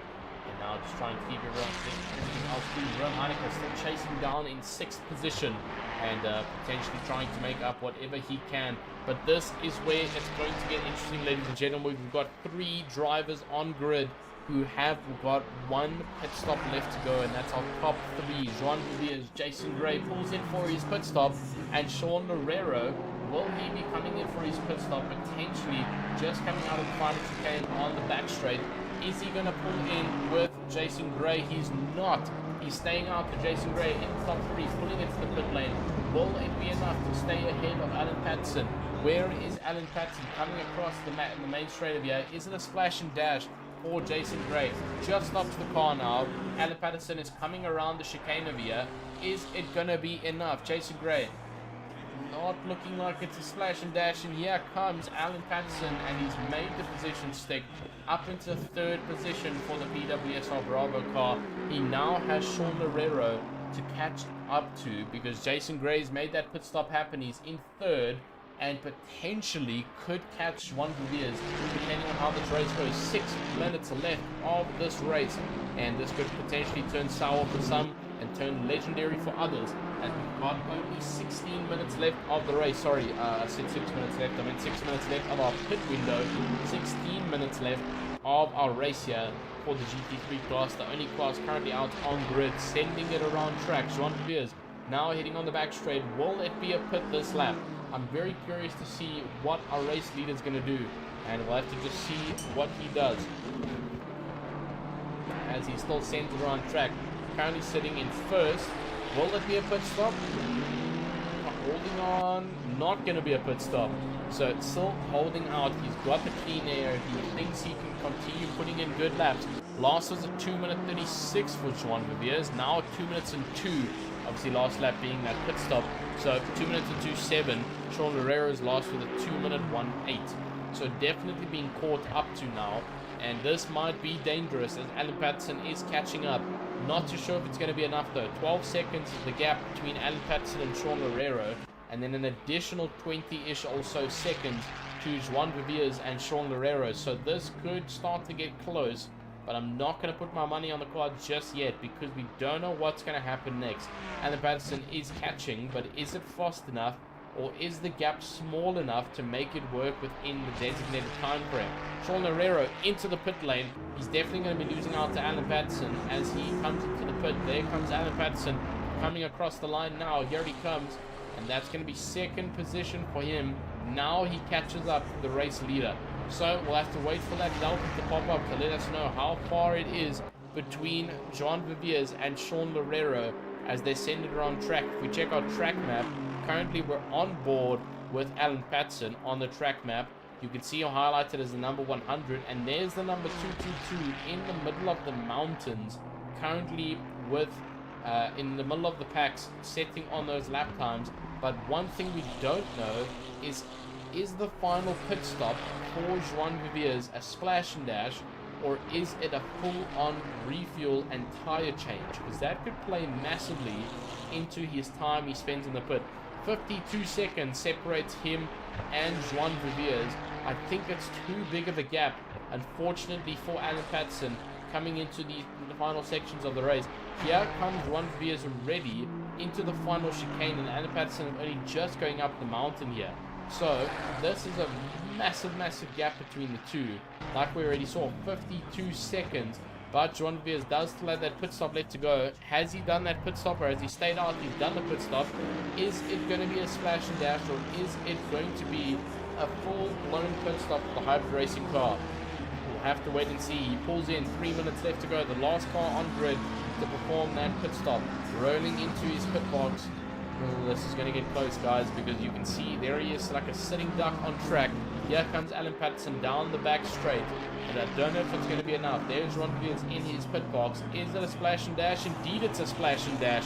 And it's definitely not going to be catchable for Alan Patterson. There's Jean Villiers already out. That's a good 20 seconds still between him and second place. So he's pulled enough. He's currently sitting in first. And I don't think Alan Patterson is going to be able to catch up unless an error is made in these final sections of the race. So unfortunate stuff there. We got excited, guys, but it's not gonna, it doesn't look like it's gonna shape out to how everybody thought it would.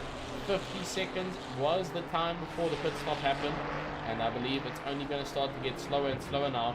But Jean Villiers is on old tires. I'm not even sure if he switched tires, which is why he's potentially so much faster than the rest of the grid. Everyone else sacrificing a lot more time in the pit box to get those tires changed, and now he is still sitting out on track, I believe, with the same tires, as both of his pit stops were incredibly fast. So not too sure if he's actually changed. I think Alan Patterson has changed and the rest of the grid has changed, but let's wait and see when Alan clocks his 24 seconds gap between the two.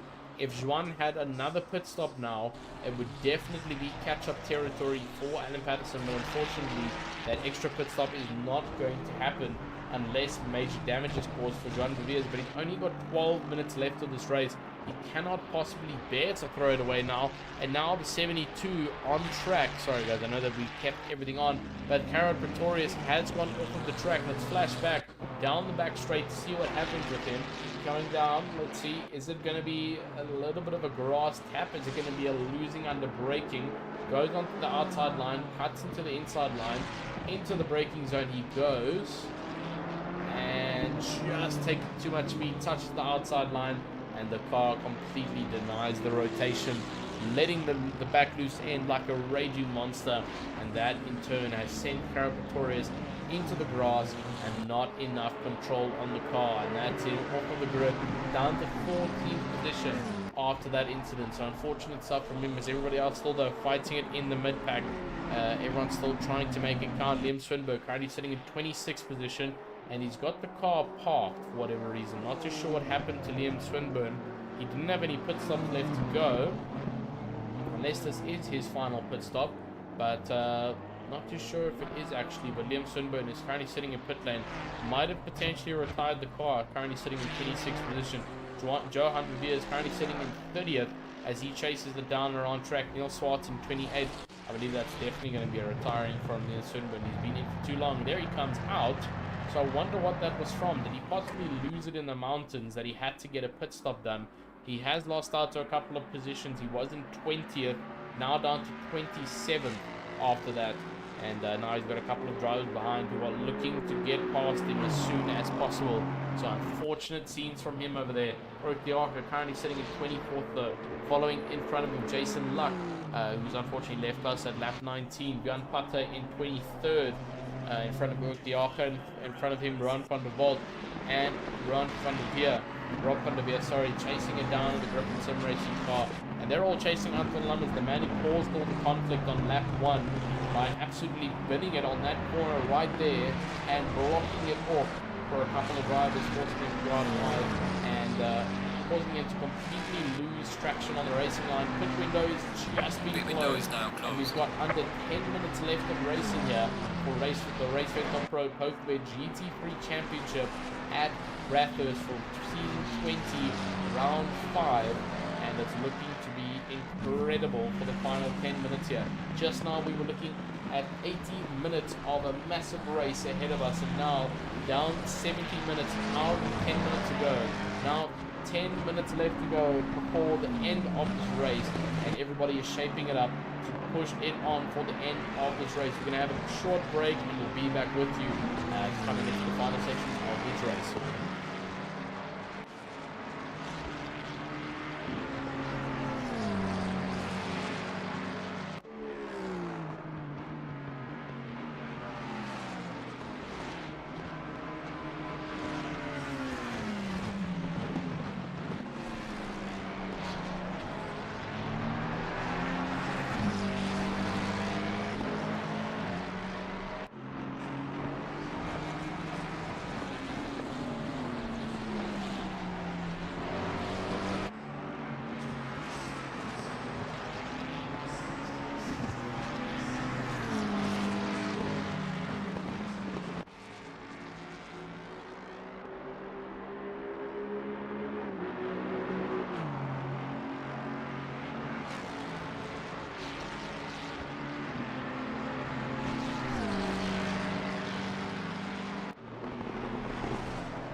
And ladies and gentlemen, we are back for the final 5 minutes of this race for the RaceFace.Pro PokerBet GT3 Championship for the Pro and Division here tonight at Bathurst for Season 20, round number 5. Number 5 out of 8. We head to Watkins Glen next week, but right now we're here on the Aussie soil, shaping it up for the next 4 minutes. 4 minutes left to go. We've got a good fight over here. 4-13th, Mark Henry's got Carapatorius and Yakuza behind him as everybody fighting it down to the wire with 4 minutes left to go. Juan Viviers is completely 20 seconds ahead of Alan Patterson. Alan Patterson is 13 seconds ahead of Jason Gray, so everybody just pulling their own weight right now. Rich Van sitting in 4th position, trying to catch up, but it's not going to be enough. But Sean Herrera is actually just on the back of Rich Van, and this is a fight for 4th actually, coming into the final closing stages of this race. Further on behind is Deb Swinburne, not in this fight right now, and further on behind, Kerry Duplessis is under pressure from Ruan Heineke, so the battle for 6th as well. And BG Smith a little bit further behind them, just trying to fight up and gain those positions on and Kraus in a bit of no man's land. And Chris Collison further behind in 10th. He's got Neil Frenning behind him, as well as Ruan Ferry shaping it up. I believe that is Ruan Ferry, no, yeah, a little bit further behind. And Mark Henry in 13th position, like we mentioned, the battle for 13th. And the car that went completely off there, but that was just giving the camera angle. But 3 minutes left of racing here. Daniel van der Venter in a bit of wasteland over there, all by his own. A little bit further behind him is Conrad Martin, though, and Herman Percival is further on the back straight. He's fighting right now, I believe, with 5-star, and they're actually in a fight right now down the straight. 5-star has just lost out. Oh no, he has been behind him Percival for a couple of laps, but he's trying to catch up to him now and potentially pass him coming into the final 2.5 minutes of this race. This has been an absolute action-packed race here for round number 5, and having that insight from last night has definitely helped, because you know what these drivers are feeling coming to the final closing stages of this race. The car is finished, you're finished, the mountain has shown you flames flicking that steering wheel left and right, and you're just wanting to go and put them in a bag of ice right now, have a cup of coffee, and head to bed, because it's been an action-packed night full of twists and turns, down the mountain, up the mountain, constant gradient change, and yet you've managed it all. You've brought it across, and now 2 minutes left to go before we end this race. That 2 minutes feels long now because of how close it's coming to an end, but shortly it will all dissipate. Already 1 minute and 50 seconds left to go as we chase each other down over here. BG Smith still keeping it nice and clean and consistent, but further on down the grid, let's also see how it's going on there. An accident from the number 54 car. Let's see who that is. Number 54 is Werner Boschop, and that happened a couple of seconds ago, but it doesn't look like it was too hectic, and he seems to be relatively fine with how he is going right now. But Jason Luck further on behind Liam Sundberg definitely had an accident now that he's so far behind. But there we go, the leader is now on the final lap, and this is actually Johan Viviers, the father of the leader, currently sitting in the middle pack of this race. But incredible stuff as Johan Viviers rounds it up for the final time here for round 5 at Bathurst. We'll see Bathurst again maybe next season, maybe we won't, and we'll have to just wait and see. But further on, the last car on the grid, Lucan Hines, who has kept on going despite the emerging issues with the car and crashes, and over again having to correct himself. He is kept in this race. He's kept 31st. There was 39 cars on grid, which means he's still up 8 positions from what he would be if he quit this race. And so that's an incredible feat though. But Kerry Duplessis is still in a fight over here. He's got Ruan Heineke behind him, and he's just trying to hold off. Same with Neil Crennan chasing down. He's actually gotten past, chasing down, as you can see just a little further in front is Chris Collison. I don't think he's going to be able to catch him though, coming into the final closing stages of this race. Where is Mr. Mark Henry? There he is there in 13, still under pressure from all 3 drivers behind. You can see how close Carapatorius is getting, and he might potentially make the overtake now coming into the next corner. Mark Henry on the backside of his wing. You can see how close it is there, with just getting very close to each other. And this might potentially be an action zone coming into the final sections of this race. Where is our race leader? Juan Viviers also sending it on the backside of the straight. Further behind him is Alan Patterson, still finding his way down the mountain. and finding a way to match it up, keep on going, pushing and pushing until the race has been officially declared as over, which means when he crosses that finish line. But where's Joan Viviers coming across the final chicane now, before the final corner, before the final mini straight of this race, and this is looking to be an extremely good points finish for him. It's going to rack up a lot. Coming across the line for round 5, it's Joan Viviers as he finishes the race for round 5 at Bathurst, Mount Panorama, and it's officially being closed. Deal and he's in first position, taking home that #1 trophy here at RaceFace. Alan Patterson coming around the final corner will take home second, and that'll be a phenomenal victory for him. Crossing the line and closing off that podium neatly. Here comes Jason Gray a little bit further behind, chasing down in the Mustang. It's a top 3 finish once again for him, and that's another podium to notch onto his belt. Incredible performance from him, and closes off very nicely. Rich funny here, and now under fight from Sean Loureiro. Will it be enough for him to defend against the Loureiro? I don't think it's going to be enough for Loureiro to get past, and just making it. Rich funny here stays in front. Sean Loureiro stays in 5th. Gary Duplessis comes across in 6th. Ruan Heinecker can't get past him in 7th. BG Smith a little bit further down in 8th position in the Apex Titan racing car. And there's been a couple of cars who've already passed the finish line underneath our noses, unfortunately. And that's just because they crossed the line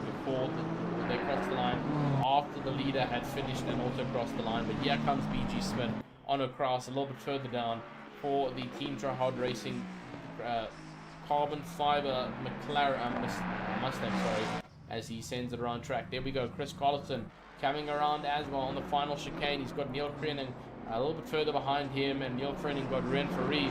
Goes up on the outside for a dive. I don't think it's going to be enough though, coming into the next corner, and I think he's going to hold it. Thankfully, looks like Neil Krenning holding it against Rian Ferry, and Mark Henry coming across, holds off the battle for 13th. It did look like it was 10th, but unfortunately it's just due to other people leaving the server. But wow. That was an incredible performance to see from everybody on grid. Alan Patterson joining us in the virtual grandstand saying, second, I'll take it. That's an incredible victory for him on the podium. And what a race it has been for some of these drivers as they keep on sending it around track. Ron van der Walt has pulled into the pit lane, but that is race over, ladies and gentlemen. It's been an absolutely phenomenal one to do it tonight. And everybody has kept in so much energy and so much hype coming into the final sections over here. And we'll have to wait for everybody to start stacking up over here for our top 3. We had some incredible top 3 runners over there. Alan Patterson pulling a phenomenal pit strategy and coming across the line in 2nd. Jason Gray in 3rd. And then the one and only Joan Viviers to wrap it off in 1st position. So just waiting for Mr. Joan Viviers here. He's in 1st position there. Now just waiting for a couple of the other drivers. Alan Patterson's also joined there, so just Mr. Jason Gray that we might be missing out on over here. If we miss out though, it's not the end of the world.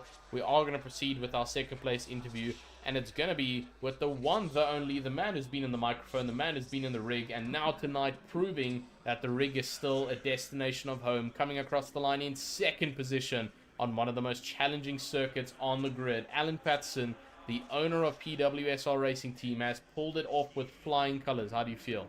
Hey, Tristan. Yeah, thanks, man. That was a lot of hard work. It's the mountain, and it bites you, but I had a nice, clean race, and stoked to get to 2nd. A little bit of a strat call early on because I was having a huge dice with Sean Loureiro, and I thought, let me rather get out of the traffic, get the one stop out the way, and then just cycled a 50-50 pit stop with the tires in the 2nd stop, and it paid off, man. Well, absolutely. I mean, you pulled a phenomenal pit stop strat. I mean, I saw it when you had one pit stop left to go, and you were the top driver with one pit stop left to go, and then you decided to pull another pit stop and get it completely wiped off your name, which was quite an exciting one to see. I think the virtual grandstand also went a little bit crazy over that, and you pulled a good strategy over there. Everyone was watching onto you to see if you would even catch on to Joan Viviers. Just unfortunately missing out on him. He was absolutely flying tonight, but this should have given you some great confidence going into Watkins Glen next week. Oh, for sure. Listen, very happy with that. Jean, just a little bit too quick. Although I think he kind of got a good gap on all of us at the start of the race. In the first 2 or 3 laps, I saw he was up the road. And I got kind of held back in that 7th, 6th, 8th, 7th, 6th, 5th dicing. So that kind of dented at least a good 10 seconds. But I don't think I would have been able to catch him anyway. But yeah, very, very stoked with second. I'll take it coming from, I don't know where I qualified. I think it was 9th. Well, that is an incredible climb up the charts here, especially at the mountain where you usually see a little bit of mid-pack drama, but you managed to swift through it like Nightly McQueen and you pulled it off into the podiums for second. So absolutely incredible job. But I'm going to give you the floor now to address any of our amazing petrol heads and supporters in the virtual grandstand, as well as anybody who assisted you tonight, your team members, or anybody helped you in preparation for this race, and our phenomenal sponsors here at RaceFace.Pro. Yeah, thanks very much to the sponsors, PokerBet and RaceFace as well. Tristan, thanks to you for doing the AM streams. I know how much graft is involved here, so very appreciative to you and to our man Stephen in Pro. Thanks to the guys supporting. Andrew, I saw you out there. Good one, buddy. And my teammates, Kieran, well, my kid, and Darren, who were running in Pro, but Darren had a DC apparently, so he had a hard time. I don't know where Kieran's finished, but I'm going to go and catch up with him. But dig it, man. Second, I'll take it. PWSR. Absolutely incredible. Some great stuff coming from the team. Have a good night of celebrations, and we'll see you next week at Watkins Glen. Thank you, sir. Incredible stuff over there for our second place interview. We do have our third place interview ready, and it's going to be the one, the only Jason Gray, who's pulled in, and he has come back with a storm to the RaceFace.Pro scene here, coming across a good finish from last week, and now replicating it, another podium at the mountaintop. How are you feeling? Good. And you?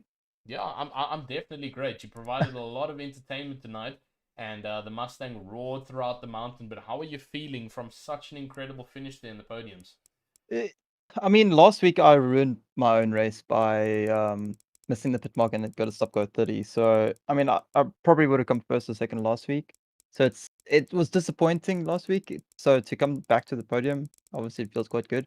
I didn't do much practice this week though, so my expectations weren't too high. So I'm really grateful that I actually made it to the podium. It was tough out there, but No, I mean, absolutely. And I mean, I've got to ask you, how did the car start to feel, especially towards the end marks towards the race? I mean, did you change tires, or were you on the same tire strat from the beginning of the race?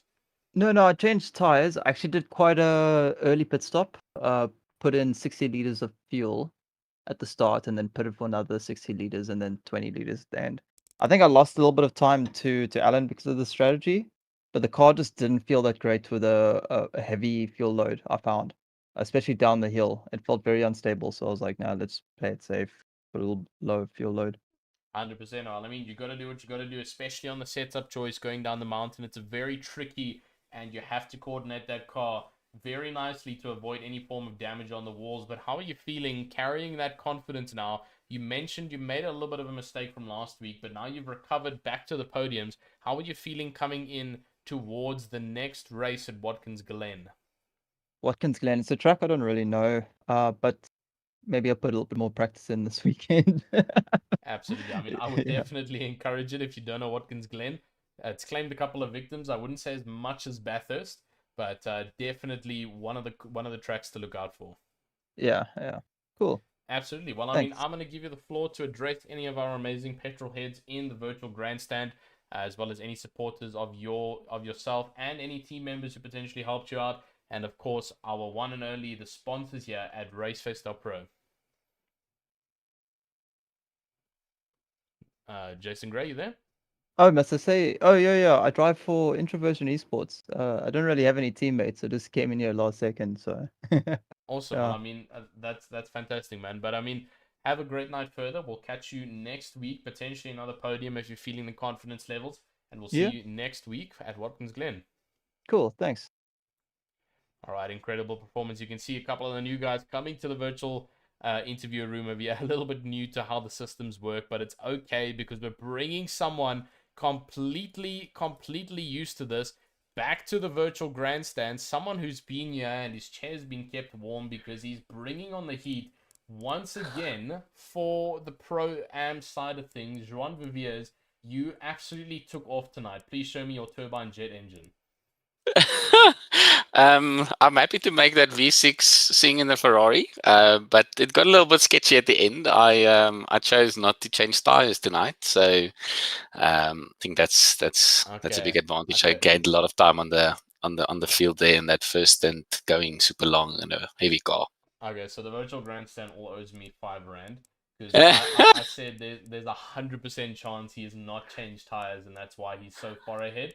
But hey, I mean, man, you made it work. You made the pit strategy work. You said the car was challenging near the end, but how challenging was it? Like, are we talking like near death flicks, or are we talking about the mountain was just biting at you? So you definitely get more twitches as the tires start to wear that much and have gone through pit stop heat cycle. So obviously you get the tires up to temperature, nice and running in your first stint, then you do the pit, throw in some fuel, go back out, your tires are super cold again. So it's heat cycled, and that just loses you a lot of grip. So then instantly the car summer feels skittish and slidish around the mountain and tight corners. So you can't push from word go on as soon as you've not changed tires. So yeah, challenging getting the tires back up to pressure then and up to temperature, and then after that definitely super slidey and careful on the throttle through the mountain. After that, I think Alan behind me, I was looking at the gaps in the delta. It looks like he was still doing 202s and 201s in that end of the last stint, and yeah, I was just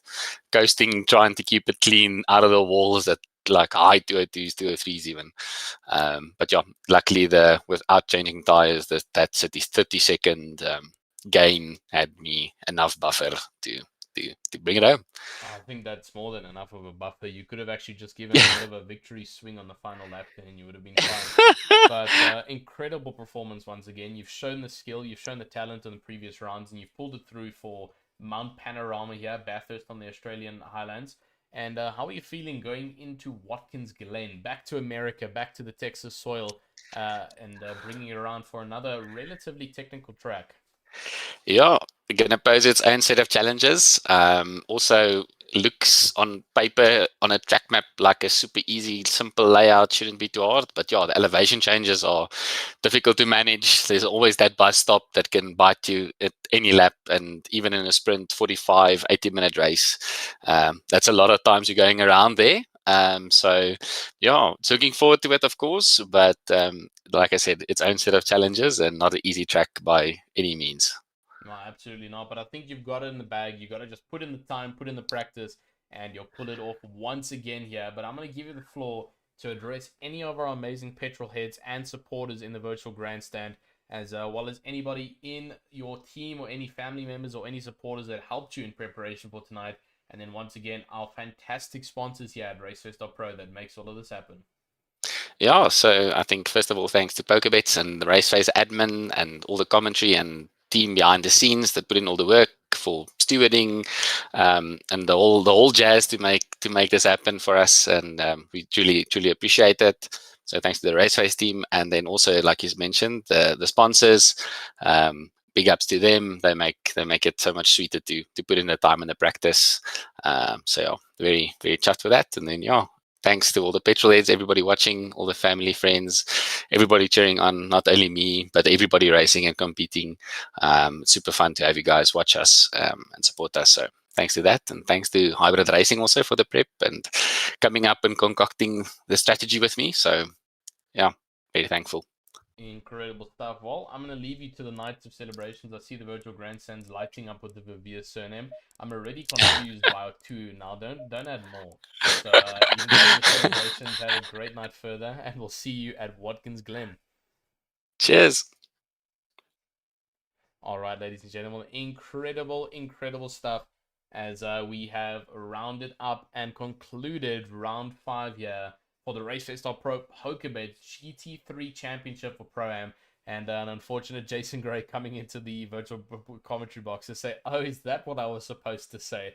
No worries at all, man. It's that post-race tire down. It's that post-race, getting all nice and warmed up back in reset after things have gone to the absolute floor limit. But that is the end of things over here, guys. Thank you so much to everybody who joined us in the virtual grandstand. It has been a phenomenal night of absolute pure sending around the mountain over here. Next week, we head to Watkins Glen for an incredible time on another technical circuit. and that is going to heat up to change things. And don't forget about next week, all the other different events. We've also got our iRacing on Tuesday nights, and do not miss out on that. Make sure to hit the like button if you enjoyed tonight's stream, as well as on the pro stream, and hit that subscribe button to be notified of any future uploads and live videos from RaceFace.Pro. But other than that, that is all for tonight, ladies and gentlemen. We'll see you next week as we come back to Watkins Glen and other events at RaceFace.Pro. And like we always say, a good morning, a good evening, a good afternoon, and a good night, everybody. Have a fantastic night, and we'll see you next week.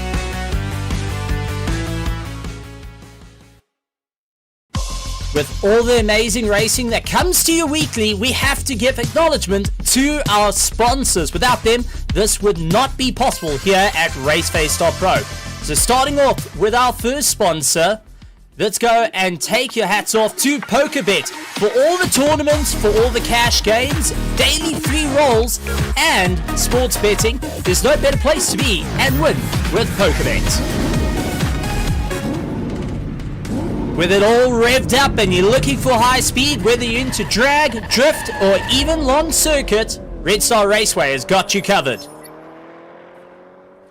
If you're looking to upgrade your car or make sure it's running slick and smooth, go and head over to Extreme Service Center to get you that full mile across the race line, or whether you're going good in the dash. Sliding in to keep you on your toes, Scallywags Drift Academy will keep you right at the top of the pack. And if you're looking for all your streaming needs, head over to Tenvo Tech for all the overlays. Once again, ladies and gentlemen, boys and girls, it's been an honor having you. We'll see you next time right here from the